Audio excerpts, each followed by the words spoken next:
Donetsk ska spela sina matcher.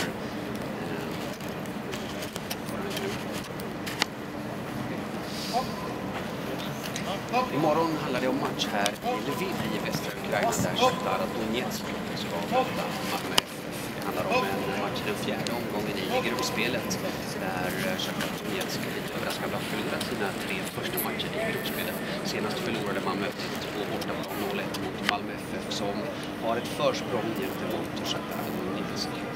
Shakhtar Donetsk har underpresterat i gruppspelet, inte minst i det offensiva spelet där man ännu inte gjort mål. För Malmös del så handlar det om att man kan spela avslappnat.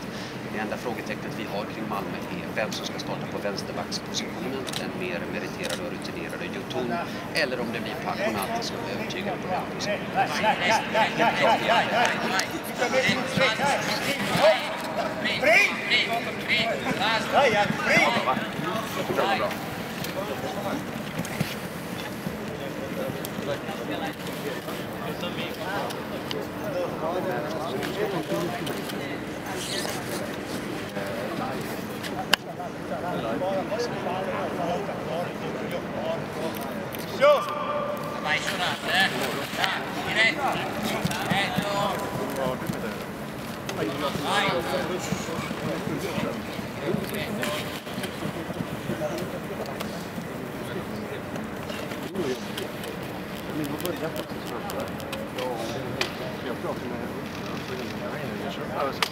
Du ska in på dem. Ja, men gör så.